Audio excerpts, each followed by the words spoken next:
Good afternoon and welcome along to NUFC Matters with me, Steve Wraith, and got a good friend of mine, somebody who I know from the boxing world. It's Bruce. How are you? Believing Bruce. I'm good, fella. I'm good, fella. Steve, thank you very much for having me on there, mate. Appreciate your time, brother.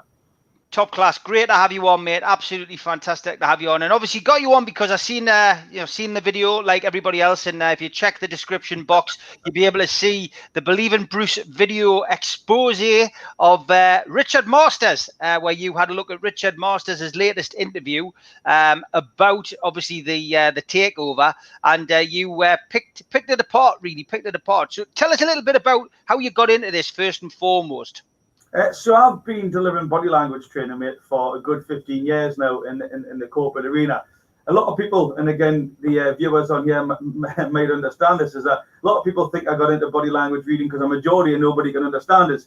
But yeah, it's like body language. I actually come from a different angle to most people, Steve, that a lot of people are only interested in the, is he lying or not, or is she lying or not, or, you know, that sort of type of angle. But I do a lot of stuff about mental health and well-being, and been involved in accident investigations and interview and HR cases and stuff like this. And the fact is that when you're looking at somebody and you can pick up there's a lack of congruence or synchrony, so their body's doing something that's totally opposite to the words that they're offering. From my perspective, it's like, well, what's going on here that they don't feel safe enough to...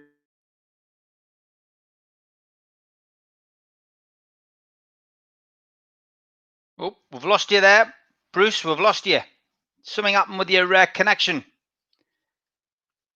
We'll try to get Bruce back. Bear with us, guys.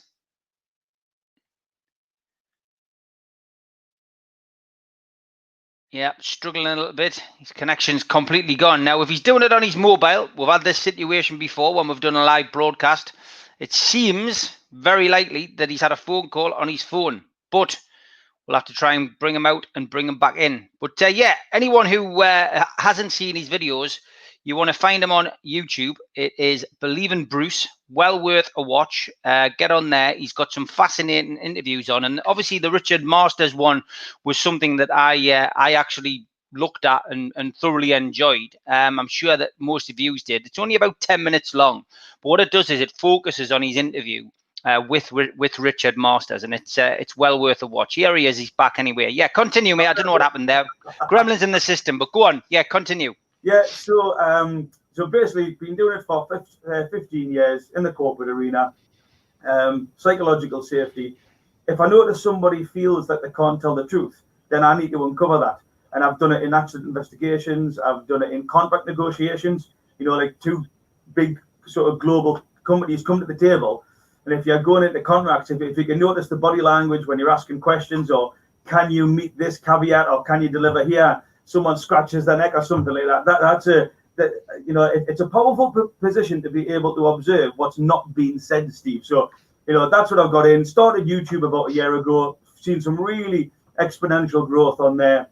Been onto some quite large podcasts as well, because I think people are just interested in body language, you know, especially trying to make sure that your partner can never lie to you again. And, you know, I know a lot of lads say, start interviewing their partners when they go back home. So, have you been messaging anybody you shouldn't be? And they look for the scratch of the nose and all this type of stuff. But yeah, that's what I've been doing. I'm still doing in the corporate arena. Like, I actually trained body language awareness courses. And then yesterday was my first real opportunity to do something in the local area. So I jumped on, I got a load of messages off Twitter. I thought, you know what, I might as well, because I'm actually interested. Like, I don't follow football myself. As you know, I'm into me boxing. But I thought this is something that I just want to see what's actually going on here. And you know, bloody hell, it was a very interesting speech, or, you know, some responses by Richard Masters in relation to the takeover. Yeah, let's talk a little bit about that, because I have got a couple of video clips for, you know, a little bit later, which I've let you have a look at prior to the show, of Mike Ashley and Amanda Stabley, and I'm really interested in what what you've got to say about those two. But let's talk about the Masters one first. You're talking about, you know, scratching, you know, the scratch of the face, I think, was one of the things that you picked up on. Yeah. The moving of the, you know, the tongue around the mouth. Tell us a little bit about that Masters interview and what you got from that. Yeah, sure. Well, if I can just take about 30 seconds to just sort of set some context here, Steve. Yeah, go for it. You know, like, right, they say, all right, so, but Believing Bruce. Like, how do you know he's not just scratching his nose, or he's got an itchy nose, or he's got an itchy eye or something like that? So what you've got with body language, and I guarantee that yourself here, Steve, or some of the people who are watching, you'll take this information from this and you'll start looking at people in a little different way now. But what you look for is what you call an emotional baseline. So me and you are having a crack here, all right? Now, everybody's got an emotional baseline in any given situation. So me and you are having a crack here in this situation. Now, we might be in a police station and we might be getting interviewed, but even in that situation, you'll have an emotional baseline. And what that means is that what does Steve or what does Bruce or who does anybody in that given situation, what do they normally do? That's it, all right? That's an emotional baseline. So when you've got an emotional baseline, what you're looking for is if they do more of or less of anything there. That's it. So do they increase their blinking? Do they decrease the amount of words that they say when they're answering a certain question? There's like loads of things that you look for. But also you've got a thing called the T-junction, all right? And this is critical. It's all to do with the sort of limbic system in the brain and the heart. When the limbic system, when the amygdala detects a threat. And that's where the adrenaline's produced. So when somebody says something or when they're getting asked a question, what does their body do? And I usually give it like 2 seconds before, 2 seconds after. And at that particular moment, as we've got with the Richard Masters example, when he's either speaking or he's being asked questions, his body does certain things at that particular time. And because he does a multiple of them, like biology doesn't lie, that's what I say on my YouTube channel. Like I'm telling you what the automatic stuff that his body does without him even thinking about it.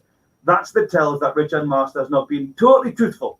Not totally truthful. I can guarantee that. What I can't guarantee is he's lying about everything, all right? Because I wouldn't be being honest there.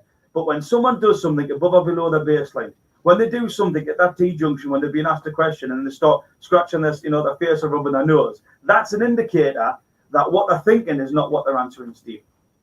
Yeah, it's fascinating. I mean, I think we spoke off air, talking a little bit about Desmond Norris's book, Man Watching, which I read that years ago. And to be honest, it's very similar stuff, and you do pick that up on people's mannerisms. Whether they're touching their face, and there's other things about walking into the room. It's something I read as an actor. It's something I was advised to read by a couple of friends of mine, and they advised me to read that as an actor because they said it could be very useful. And as an actor, you do go and observe. You observe people. You observe the way people move. You observe the way people laugh and cry, and maybe conduct themselves. Obviously, I play a lot of villains in the acting world. So I'm looking at certain criminals, and it's probably helped me my association with a lot of these people when I'm writing their books. I'm always observing them. I can observe their mental state by the stories that they give us.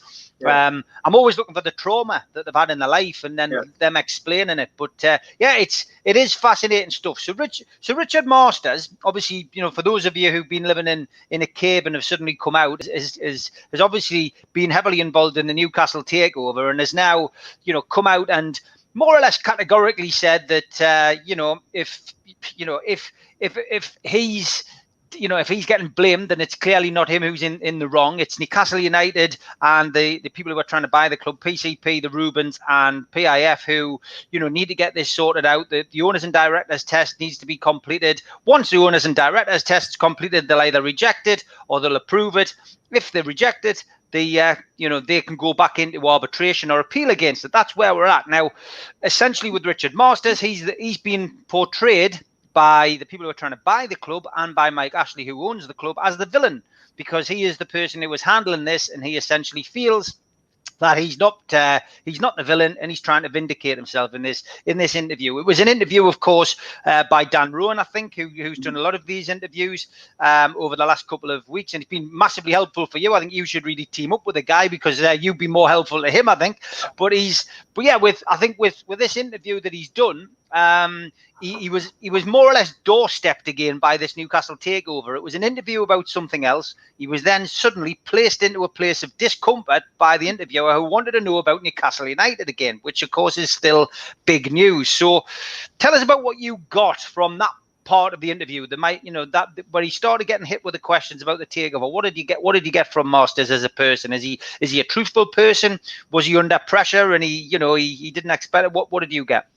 Sure. So I think if I can just take you back a couple of minutes, one of the things that you said, Steve, that's very important is you talked about the word observe.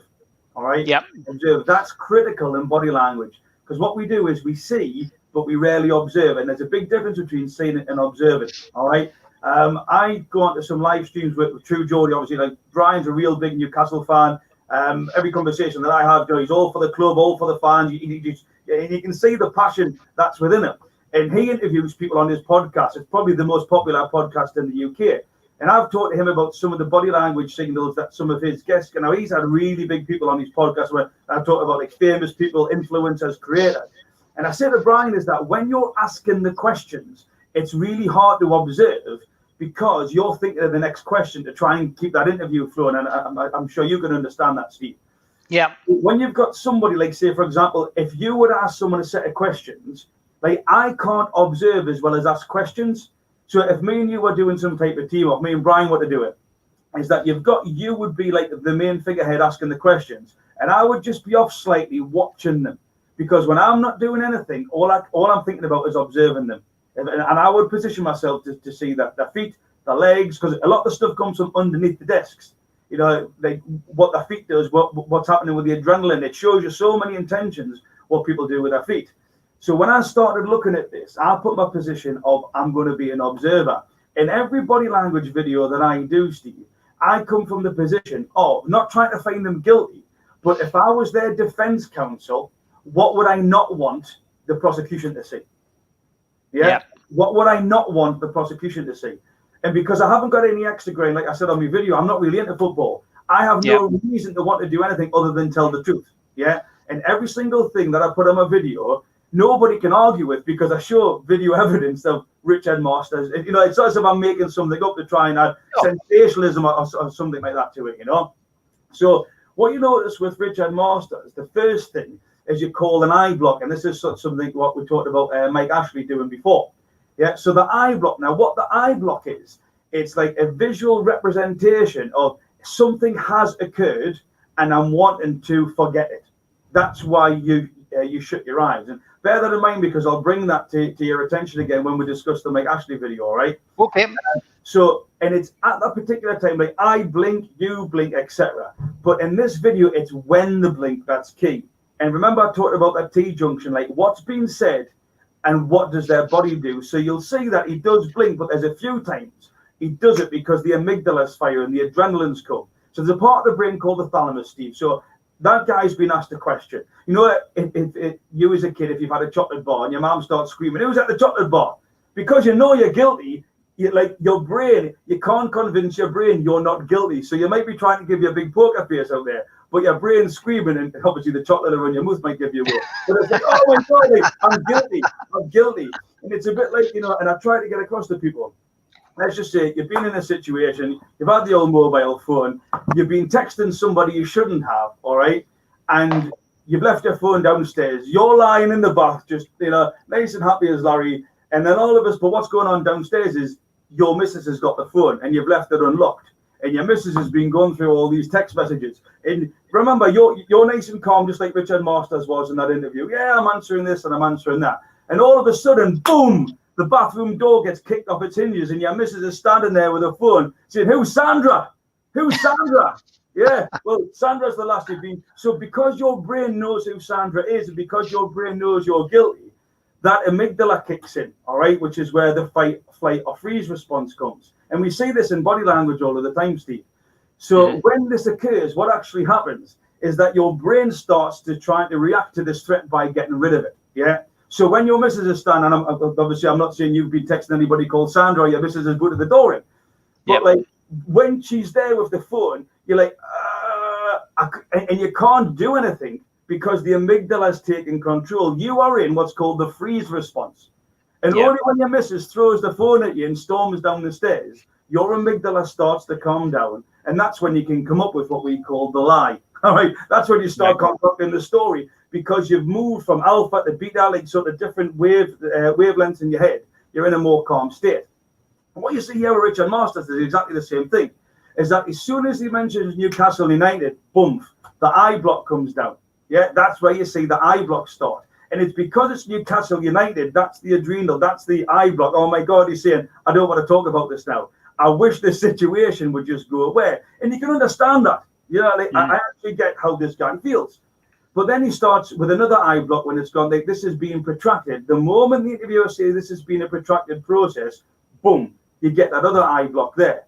So that's an acknowledgement with whatever has got going on within him. He doesn't want to be remembering this situation. He wants to forget it. He wants to move on. And again, biology doesn't lie. That's why you get that particular eye block at that particular point there. So that's when the interviewer starts asking the questions. Now, I've got something here that actually I think might grow some affinity with the Newcastle fans towards Richard Masters, and I'll tell you why, all right? And I'll tell you why. Because there's some things where he starts doing the old lip-licking, all right? He starts doing the old lip-licking, and where that comes from, again, it's the T-junction. It's when he starts talking about that we've been clear, or there's been some type of, we've been freely given information. He licks his lips there. Now, he could lick his lips at any time. All right, but it's what is he saying and what is he doing at that particular moment. And the lick of the lips, that's an animalistic reaction. I'm getting ready for some type of fight. That's the adrenal. If someone's challenged you, and I know you used to work on the doors, Steve, or any of the people listening. Yeah, if someone's challenged you, you might feel like your mouth goes dry because all the blood and stuff gets poured into the core because it's getting ready to get pumped to the muscles so you can fight, flight, or freeze. Yeah. So that lick of the lips, when he's talking about that information's being shared freely, well, the lick of the lips would suggest it hasn't been. The lick of the lips suggests there's some discomfort with, whatever's going on in his head at that particular moment. He's not happy with that situation. And again, you can't say it's a lie, but you can show that he's feeling discomfort. And that's the point here where people, if you've got those interview skills, but that observation skills, and you're really wanting to drill into somebody, if I noticed that that lip lick there, I wouldn't be moving off. And then he starts doing the stuff like what's called the old self-soothe, where he starts doing this. Now, a self-soothe, and you'll notice people do this, is if you ask them to do something or you're asking them about a situation, a self-soothe can be like they'll actually rub themselves. Now, it might be the rub their thighs, it might be the sort of rub their arms, wherever they rub. That sounds wrong, doesn't it? But if they're rubbing, they're rubbing, yeah. But it's done with the flat of the hand. What you've got here is he wants to say something, but he's stopping himself. And what you see is that an internal self-soothe, which is he actually rubs there, and it's clear as day, it's on the video.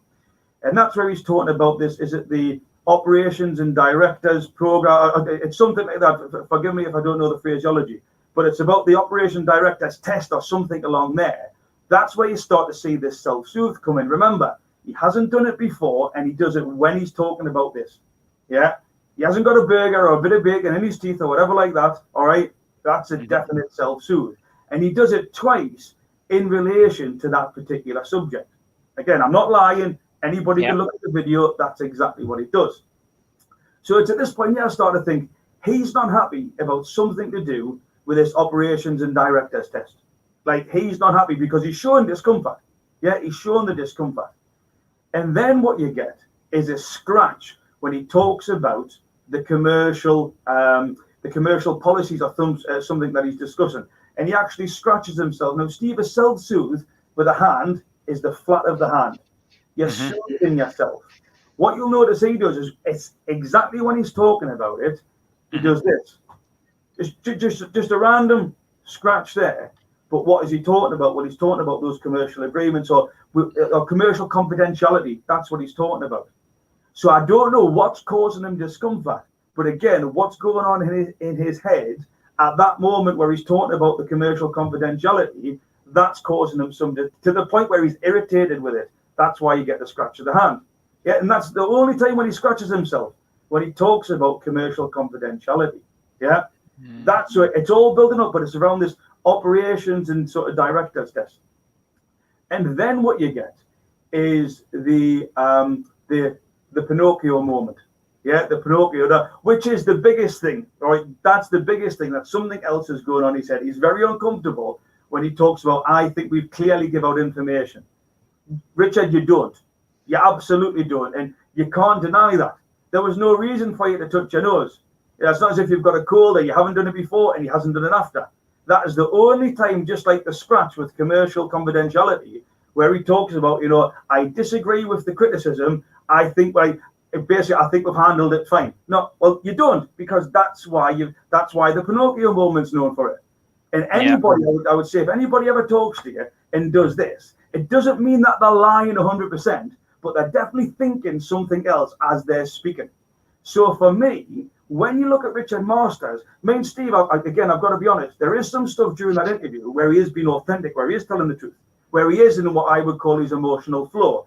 And that's where he said he's reached out, he said, albeit, a little bit, I've reached out to the Newcastle United Supporters Trust or whatever he said. He said, I've wrote to local MPs, etc. And there's numerous places in there where he's given responses that I think are fine, they're authentic, they're reasonable, they've got like what I would call truthful emotion in. But it's really like, I don't know if they've got like an internal battle, and I'm going to choose my words carefully here, where he actually might agree with some of the stuff that the supporters are saying, but it's like either someone internally or someone else is pulling the strings, Steve, because he is showing signs of discomfort that he doesn't actually agree with what they've done. And it's when you listen about the commercial confidentiality, the lick of the lips about information, the touch where I think we've done it, I think we've offered information freely. And he's saying, like, we need to have a look at this operations and directors test. It's like, I'm looking at that and thinking, actually, maybe it's not just him here. Maybe he's feeling these frustrations because the body language is given away that either he is totally lying about it, or there's, or totally lying is probably strong, but there's a level of sort of untruths coming out, or actually he's even more paid off behind the scenes because all this stuff's happening and he hasn't got the power to change it, or he wants to change it, or someone else is pulling the strings, mate. That's what I picked up from that particular video there. Yeah, good stuff, mate. Really good. And anybody wants to watch that, we've stuck it in the description box. Well worth a watch. Just over 10 minutes long, so not a great deal of time out of your day, but great explanation with the video clips in there to show you as well. Before the show, I did ask you to have a look at a couple of videos and try and work out the body language. I was tempted to bring this one out and ask you what this what does this body language say, Bruce? But brother, that. In 20 years of doing psychology, that's actually got me stumped there as well, mate. It's the guy on the third photo on the bottom there. Well, those two ones at the bottom where there's other people naked. I just, from the waist, I just wonder what all that's about. Yeah, it is one of me. I've got to say, it's probably one of the most used Mike Ashley photographs I've used over the years to humiliate the guy when he's humiliated our football club. But yeah. But joking aside, I did dig this video out. It's one which is widely available on the internet. Anybody can watch it. But we'll play it again and then give us your views on Mike. Your ambition for the club? It's now going to be definitely to win something. And by the way, I shan't be selling it until I do. Can we just be clear on that? Because there's been so much rumour whether you might not. The club is not for sale. Not at any price. And by the way, when I say win something, if we ever get in a position that we get a Champions League place, that also qualifies as winning tag. Be very clear, you're here to stay and you want to make this club successful. To be categorically clear, I'm not going anywhere until we win tag. Okay, so that's Mike Ashley a few years ago when he surprised us all by making a statement prior to Newcastle United's game kicking off. And, we don't hear much from him, but that's, you've got enough of his face there. Tell us what you think about Mike Ashley.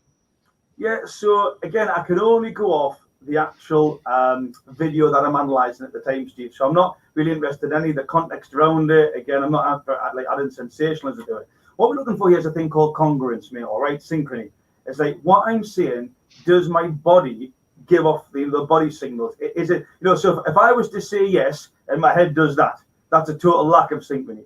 Yeah, if I was to say no and my head does this, that's a lack of synchrony. They're two really exaggerated versions of it. And although they can be subtle, that's really what I'm looking for when I'm analysing somebody. Is their body saying, what's their verbalisation doing? Is it matching up? If not, and we've got a mismatch, that's where I'd stop and I would move in. And that one's interesting because right at the start here, you see him saying, are you sticking around or something like that? Are you staying at the club, etc. Now, what you see here is a nod, but then you've got a cluster of what shouldn't be present, which is a few eye blocks. Mm-hmm. That doesn't go, all right? That does not go in any capacity. Like, if I say to you, it's Friday, we've had a few beers, we're down the big market, and someone says, Steve, do you want a pizza? generally, or there's like an offering of something desirable, your eyes will widen. I'll have some. I'll have some. What you see here is he nods, but then he shuts his eyes. That doesn't go. That doesn't go. It's like, if I come home and Mrs. Bruce, would you like a tea? I bet, thank you.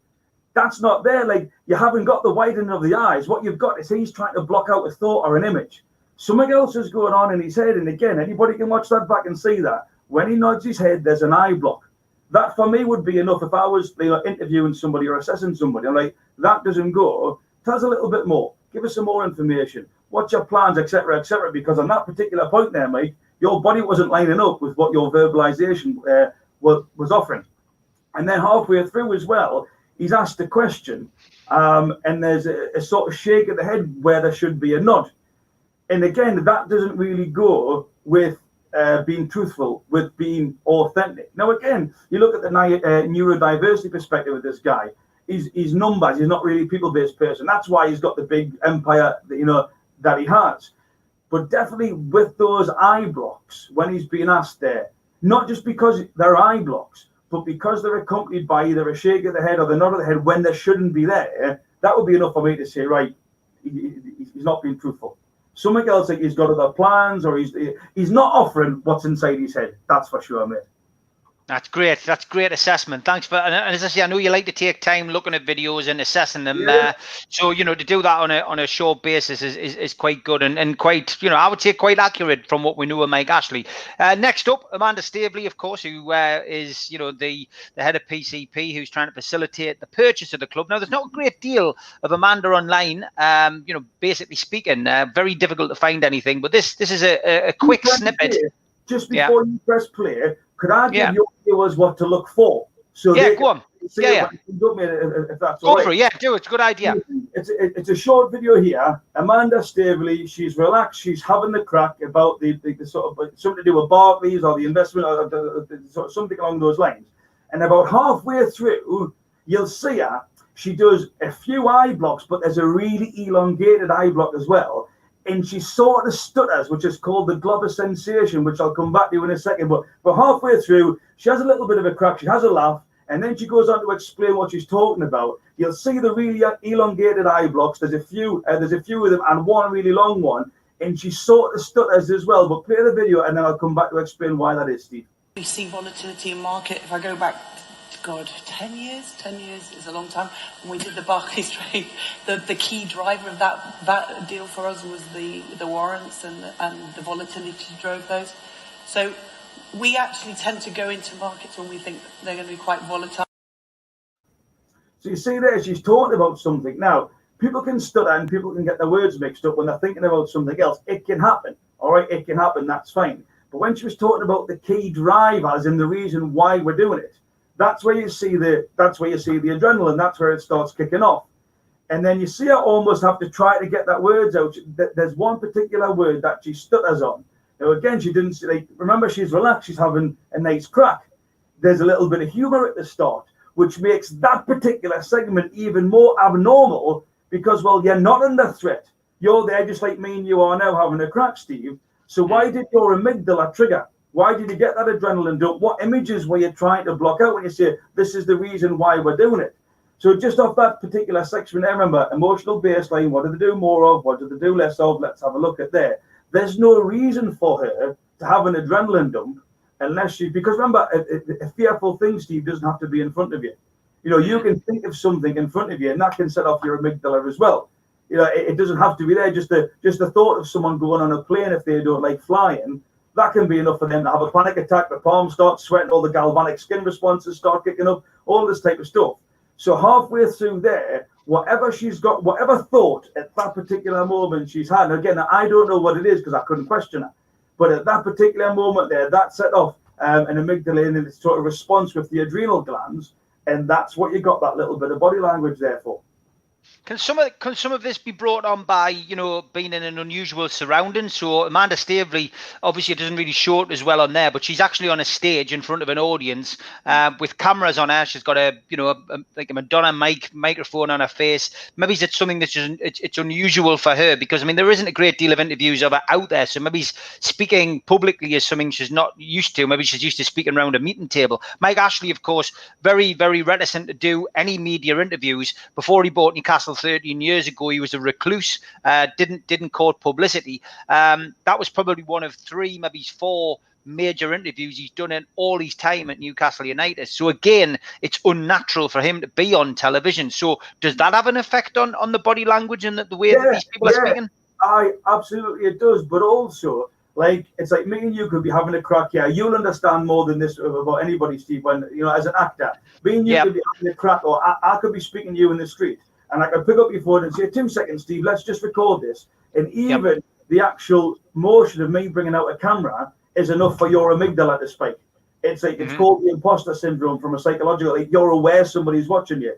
So, you know, me and you could be having the crack. As soon as we bring out a camera to do a bit of content on it, everybody goes to pot in front of the camera, because, wait, it's only a little device, but it's what happens inside your head. What I would say about Amanda Staveley is that her name, Staveley? Yes. Yeah. Is that it would be, I don't know what thought she's had, but at that particular time, remember, so you would expect it. If I do a lot of public speaking, and I come out on the stage, and I'll be the first one to admit, like, I speak to thousands of people. I used to speak to thousands of people before Corona kicked in.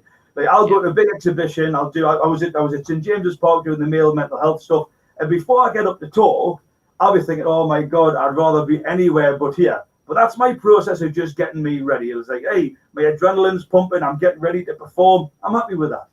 So you'd expect that at the start. Now, I don't know how far this interview was in with her, but all I can say is that just before that, she was having a crack. There was a bit banter, there was a bit laughter, which would actually reduce your adrenal levels. That would actually make you feel more comfortable.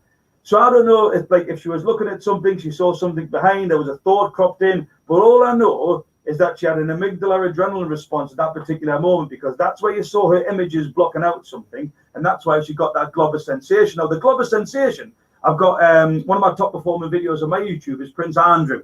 All right, Prince Andrew giving that horrific BBC interview, you know, about Epstein and stuff like this, like absolute car crash interview.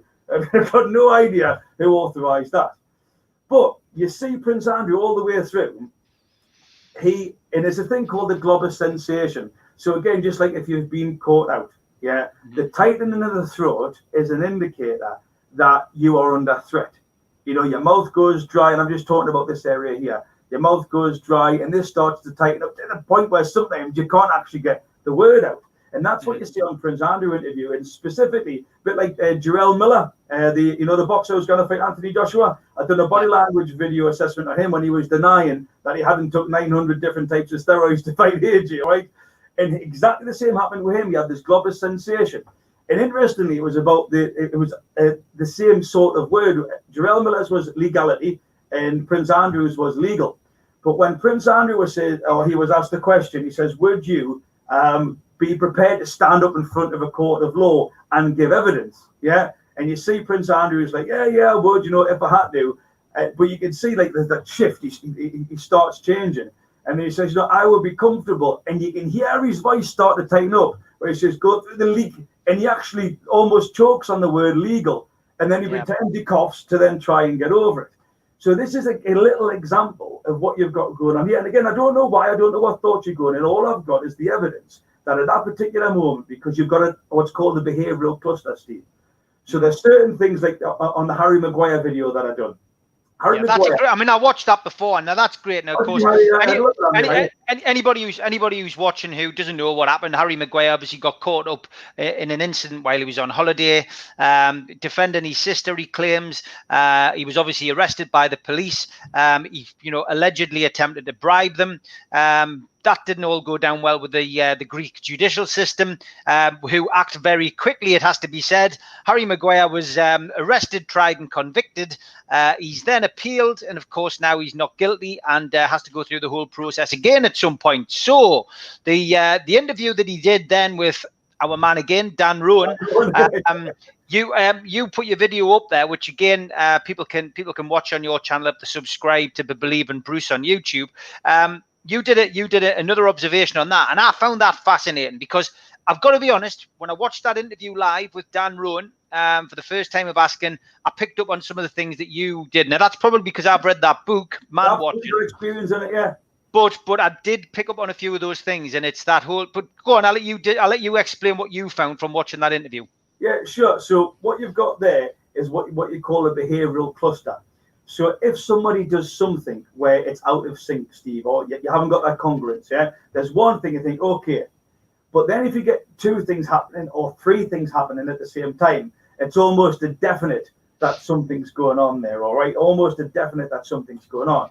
So with Amanda Staveley, what you've got is a rapid flurry of eye blocks, an elongated one, and then the tightening of that throat, the globus sensation due to adrenaline. Something's going on there. I don't know if it's good or positive, but it's having a fearful effect on it. And it was the same with Harry Mcguire. I firmly believe from all the evidence there that Harry Mcguire was being 95% truthful in that interview. Absolutely has been 95% truthful. What he wasn't being truthful on is that he didn't try to bribe or some type of bribe to get out of that situation. So was his sister involved in an incident? Absolutely. Was he fearful? Absolutely. Were they in a physical altercation? All this truth was there. But when he says, did you try and bribe the police, his emotional baseline totally changes. Harry Mcguire looks down and to the left when he's talking about his sister, when he's talking about what happened. Everything's down to the left. When he says, did you bribe the police, straight away, you'll see a dart to the right-hand side.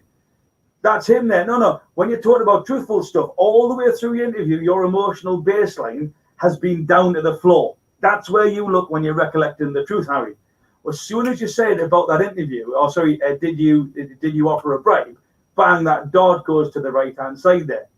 Now, again, what you've got with that Harry Mcguire interview, there's a few things that he does at the end, but it actually makes sense. It's like, let's put ourselves in the position of Harry Mcguire. I'll put me there. I'll just speak for myself, Steve. So I'm across in Greece. My sister's just been drugged or whatever, just assaulted. Yeah, we've tried to do this or we've tried to sort it out. There's absolute pandemonium. I've been battered with buttons and everything. I'm in the back of the van. I've been taken to somewhere that I'm not sure where I am. I'm absolutely petrified. At that particular moment there, I don't know if I've been kidnapped. Harry Mcguire is the captain of the man. You've got all this extra money, all right? So does he know where he is or not? I'm not too sure. But I always say, look, mate, I'll strip off. I'll give him my watch. I'll give him my T-shirt. Just let me go. So it would actually make sense if everything else is true, which what I do think it was true what Harry Mcguire was saying. I would be rolling the dice just to try to get out that situation. Oh, please just let us out. I'll do anything. I'll pray to God. I'll give you all my money. I'll give you my wallet. I'll give you some season tickets to Man U in the sort of VIP box. So I'm not saying that on that particular moment there that he's like totally deceitful. Like, I am the Man U captain as was portrayed in the news. Like, do you know who I am? I'm this great God. I don't think it was like that, but I definitely think because of the eye block, because of his leg across him, because of the way like he sort of chest protected himself, that he did do something there. For some reason, he just doesn't want to let onto it. Now, that could be for a reason of legality. If you've seen to try to bribe a copper, it could be the point where, that could go against you in the court case. But everything else was true, so therefore it makes sense for me. I would offer them my kegs, my underpants, anything to get out of that situation. So if he's got 300 quid on him, I'm not surprised he offered it because he didn't really know what was going on. That would be my take on the Harry Mcguire one, mate. No, it's good. Give that a watch as well on the Believe in Bruce YouTube channel. Well worth a watch. And I just want to ask you, with regards to Mike Ashley and Amanda Staveley, after watching the videos, which one would you buy a used car off? Which one would I buy a used car off? Well, I'm probably going to buy a used car off of Mike Ashley because he'll probably be the salesman who I meet on the forecourt. Amanda Staveley wouldn't be on the forecourt, mate. She'd be the managing director in some posh office of that company. That's why I'd buy it off Mike Ashley. So which one should be running the football club then? You know what? It's very hard because we all make assumptions based on what people look like. Yeah, we do. Yeah. It's a lot of the stuff that I've trained my corporate clients in, a lot of the mental health and the well-being is we'll take a bit of data, Steve. We'll add, now the facts are, as a human, I call it the fact or fiction ladder. And I go all around the world teaching this. So we'll take a little bit of data and that's the facts. But as humans, what we do is we'll then start to add our own beliefs, our own energy, our own inferences, our own expectations, and we'll run up the ladder and create like a probably an environment or reality that's not quite factual at the top of it, but we don't check that it's not factual. We just start to believe it. And again, all the energy that Newcastle fans have got with Mike Ashley, you've got a thing called magnification going on here. All right, which again, it's a beautifully human behavior, where if you think Mike Ashley is an unhelpful or a negative person, or I'm sure there's more colloquial or sort of phraseology sort of type words that you could class him as, that I'm sure Newcastle fans have done that in the past. It's like what you look for is you look for more things that actually reaffirm that he is a dick, that he is, all this type of stuff that I've read in the Chronicle and hear people talking about, But that's a beautiful human behavior, because you want him to be that person, you want him to be terrible, you want him to be a tyrant. And I'm not saying that those qualities aren't there. I'm just saying sometimes there may be other stuff going on that you don't want to listen to, that could maybe shift your perspective, if that makes sense, Steve. But this ladder is about, when you go to the top, it's about realizing that actually, just because Mike Ashley looks like something, I mean, when you see him with that photograph you put up with his belt swinging around there, I don't know if that was in Magaluf or, Baja Beach Club back in the day, it's something like that, But yeah, it's an interesting one, because just because somebody, and there's been loads of studies and research done on this, where you get these type of pictures come up. Who would you trust? Who would you believe in? Etc. Who would you choose to run your football club? But just because somebody looks like something, or you choose to believe in them because of their looks, like I get a lot of that. Yeah, there. Now, does she look professional? Yes. She looks like she's had a bit of surgery. Yes. All this, she looks smart. Yes. Does she look academic? Potentially. But just because she looks like that doesn't mean that we should trust her. And unfortunately, the only thing that you can go on is the actual results that they produce. I wouldn't trust people who, obviously, who actually cuts Boris Johnson's hair. You look at Boris Johnson. No, if Boris Johnson was walking down Northumberland Street in a Kappa tracksuit and a pair of Umbro trainers, mate, looking like that, you wouldn't trust him to run the country if you just went off his looks alone, would you? Definitely not. Definitely not. You would. So again, there's stuff, and there is from a neurodiversity. Some people look like that, and a lot of character traits. If they look like that, they generally can produce the goods, because again, that's just how we're formed. There's again research projects and white papers out about that. But yeah, I would just urge people, just because somebody looks like something doesn't mean that they are or they aren't. But always question it. You'll have heard this, Steve, where people say, "Don't judge a book by its cover." Yeah, I can't. I judge the shit out of everything, mate. Everybody in an instant. I judge. Yep. But I've got the skill to realize that I am judging a human behavior. We can't not judge, Steve. We can't not feel. We can't not think. But we need to get more in tune that we do judge, to bring it back down. Like when I go in front of big corporate clients, and they bring me in to talk about mental health and performance psychology, all this type of stuff. Like I come in with my dicky bow tie, and I've got my tattoos and stuff. Yeah, I think this lad is not he's not qualified. He's not he's not academic. But they judge me in an instant, and I can understand why. But then you've got to understand that's just your judgment. Just because I've got tattoos doesn't mean I haven't got all the degrees, or master's degrees and everything behind us. But we all judge people. We all judge a situation. But, we can be more mindful that it doesn't mean it's right, mate. No, you're getting a lot of praise. A lot of people thoroughly enjoyed listening to you. I want to talk a little bit about boxing, because obviously that's how we met. Yeah. You were working a lot with Lewis Ritson for starters, weren't you? With Lewis, yeah. What were you doing with Lewis? So what I was doing with Lewis is I approached Davey, his dad, and I was doing a project at university on the time where I was trying to raise awareness about mental health within boxing. Because boxing is one of the last, how can I say it? It's one of the last bastions where people haven't really took up the option of performance psychology, where they look at it, even Carl Froch and George Groves, it's still so in boxing as some type of weakness, or some type of, you're not man enough, or you haven't got the strength in your head to deal with it by yourself. Yet within boxing, we freely offer that. We've got a strength and conditioning coach, we've got a nutritionist, we've got a pad man, we might have a speed and agility coach. So we offer that we've got everything there, but to actually say we've got someone who optimizes like the sort of power of your mind, which is where all human performance comes from. It's still not common as boxing as you might find in athletics, or you might find in, other type of sports, Steve. So that was the idea. I approached Davey and said, look, I'll do this for free for you and Lewis if you think it's going to be, and I've done some work with Davey as well. Just a little bit, both him and Lewis, I only done a little bit with them. But the idea was to try to raise awareness of mental health within boxing, get more people talking about it. I mean, even on the T-shirt here, male mental health awareness. It's like massively important to us because a lot of lads take their own lives because they don't realise that it is okay to talk about it. So that was the stuff that I've done, and hopefully with Lewis kindly and Eddie Hearn letting me go into the ring and promote the sort of mental health stuff, because boxing is just something out there that the whole idea of it is like, for some reason, might be old school trainers, might be just the sort of that language that's around that particular sport. But I still think it's got a massive way to go for people saying, yeah, I work with a psychologist, I work with a sort of performance coach who helps us with my mind, because more people are doing it now, but there's still a little bit of hesitancy in order to talk about that, if that makes sense, Steve. Yeah. No, I understand that, and you did a great job. Boxing, of course, is suffering massively at local level. The Eddie Hearns and the Frank Warrens of this world have managed to get some kind of shows together. Obviously, we've seen Eddie Hearn promoting in his back garden. Frank Warren, of course, promoting at the BT Sports Studio.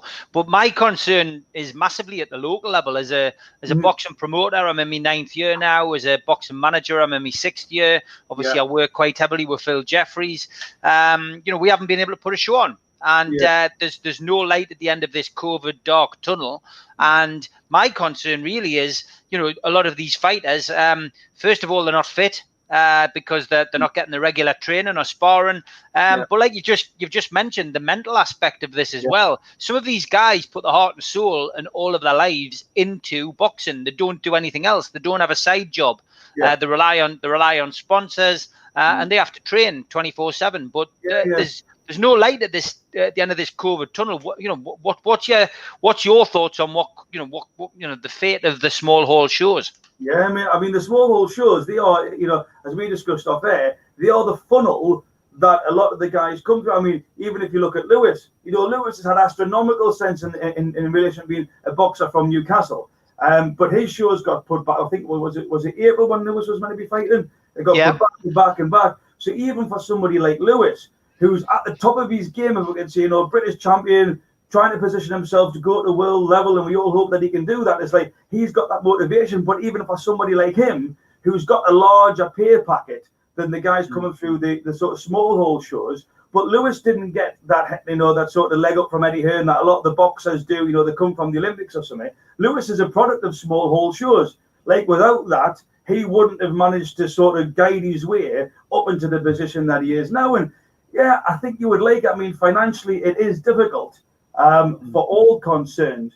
But you would think there would be some type of relationship where the bigger boxers who fundamentally rely on the small hall shows to provide a lot of that talent, when they start going through that, regional level, British level, etc., at the European level, it's just a weird one. And I tell you what really gets to me. I mean, I'm hoping that this fight goes ahead in October. And I really hope it. I think it would just do the region good. I would think it'd do the boxers good. Anybody associated with boxing, it would just be brilliant for. But what you've also got here is an example where there's just a disparity. And without going into, I don't want to get into the sort of politics of it, but I'm left really confused. It's like, for example, under Christmas time, mate, and I'll come back to the small hall shows in a second, but I'll tell you why I'm confused and where it links in. Is that I take the kids to the is it the Theatre Royal where they do, there's the Daddy Adamson and all that. Every year we go down there, real fun. And we've got like a letter through that says, due to, the sort of government restrictions, we can't do this. We might be shutting down. Can you provide some money to help us? We're a charity organisation, etc., etc. You get boxing events, small hall shows, that due to the spacing that's got to be provided, it's just, uneconomical to try and put an event on because you'll not sell the tickets, and obviously you need to cover your costs and you need to provide for the boxers. But then I went into the, what's it called? The where you've got those ISO containers at the bottom of Northumberland Street. Oh, yes. Yeah, I know what you mean. The space, the stage, it's something like that, isn't it? The stack. The stack, yeah. And let me tell you, it was stacked, Steve. Now you're talking about like places not being able to put on sporting events. This was 4 o'clock on the Saturday afternoon. Me, the missus, and the kid went in for a little bit of beer. Obviously, some people have been on the drink for quite a while. There was zero. I know the tables are spaced out, but I stood there for an hour and I just watched it. And I probably would be like that if I was drunk enough, because everything goes out your mind. And I'm thinking, well, hold on a second. There's like sport events and stuff that people are relying on, like for their incomes. Not everybody's on the Matchroom books. Not everybody's on BT Sport, Frank Warren's books. Yeah, but people are still trying to earn a living for their mental health, to try and keep it going, just something to train for in relation to the boxing small hole shows. Like, what is going on across here that we're not being able to do this? But like when you go out into the, like you say, the stack or whatever like that, it's absolute pandemonium. For me, mate, it just doesn't make sense. And that's a real, point of frustration for me, is that we've got so much potential in this area. And like I say, I'm not a football fan, I'm a massive boxing fan. But we've got so much potential in this area, and it's starting to go. Like, we can't actually do stuff like that, which impacts loads of people. Get you going into the stack in other areas like that. And I know that trying to social distance, but you add people, you add drink, it's just not going to happen. Like, let's get some balance here. If we can do that across here, why not put the, why not put the small hole shows on? Like, there's so many benefits from actually doing that. But it just feels like it's almost like a river drying up, mate, across here. And I just think after so much hard work's been put in by everybody. That momentum has been created. Yourself, Phil, all the other people who are, who've been part of that push, that support, that energy. That without you guys, we wouldn't have that Northeast boxing scene. And then you bring it across. Yeah, I don't know, mate. It's just something that I don't agree with. But I also would be looking at, the sort of bigger promoters. Are they helping out if they financially can? Again, I get people are tight, but there's something where, you don't see Newcastle United cutting off the academy because that's where the talent comes from. It would just be nice to see some type of support if possible. I don't know how that would come, but what I'm not seeing is any type of support that's recognisable. Like, you think, yeah, you're actually getting behind the small hole shows. I don't know if people are on their arse from, sort of not having the money. There could be a million reasons, but it would just be nice to see that connection, to try to get that pumping again, because that increases interest. The small hole shows get people behind it, more local lads and lasses, etc., etc. So when the big shows come, more people are interested in that because you've already got the momentum. But that momentum and energies come from people like yourself and Phil, Steve. Yeah, fingers crossed that we'll see some kind of end to it. But I think with the government's recent announcement that, we're back to the magic number of 6, and sporting events probably won't see crowds going back in, for the rest of this year. So hopefully 2021 will be a better year for local boxing. Paul Oxley's asked a question, obviously, for you. If you're asking someone a question and the eyes look up, is that a sign for someone is telling lies? My mate's brother used to do it, and my mate would say he's telling lies. Is that one of those signs? I'm not sure.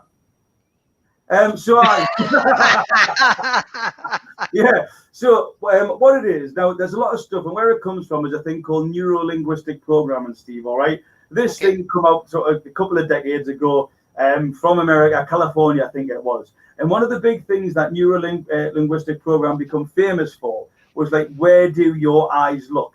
So if I'm talking to Steve and he looks up, or he looks down, or he looks to the left, or he looks to the right, then they're lying, or they're telling the truth, or they've got a good guy, or they're having it at the Scotch pie. There's all this type of sort of stuff that goes on around it. Now, there is some truth, but there's also some really sort of misunderstanding here, all right?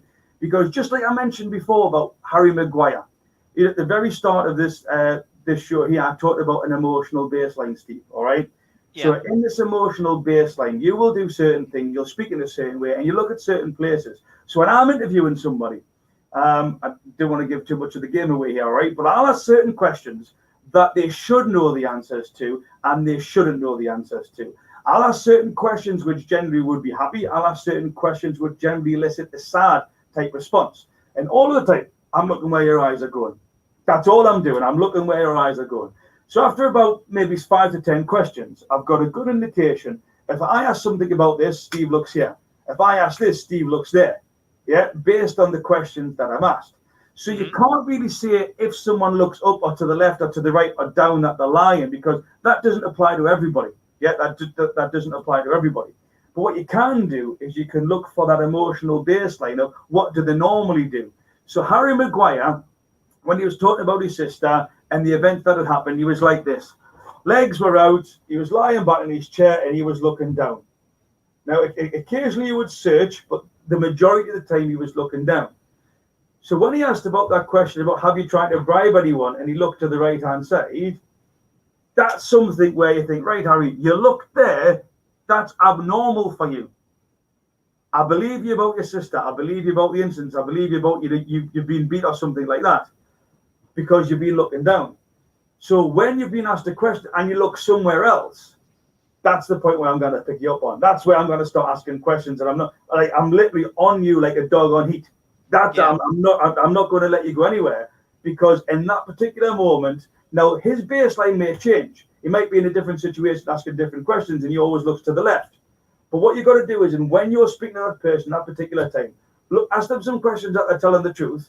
And then, like if you think someone's been texting your lass or something like that, and you meet them in the bar, start, oh, where you been, what you been up to, oh, well, I've been here and I've done this and I've done that. You've been texting my lass? No.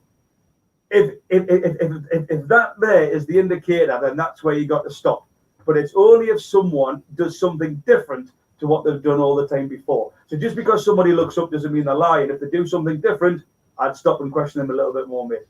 Fascinating stuff. Gary says, has Bruce ever played the video game Noire? You played a cop interrogating characters and had to read body language. Have you ever played that game? No, I've never even heard of it, mate. I'll check that out. Thanks, Gary. Yeah, I don't know whether it's LA Noire or La Noire, but yes, another great question from Mitch Hunter. This will make you laugh.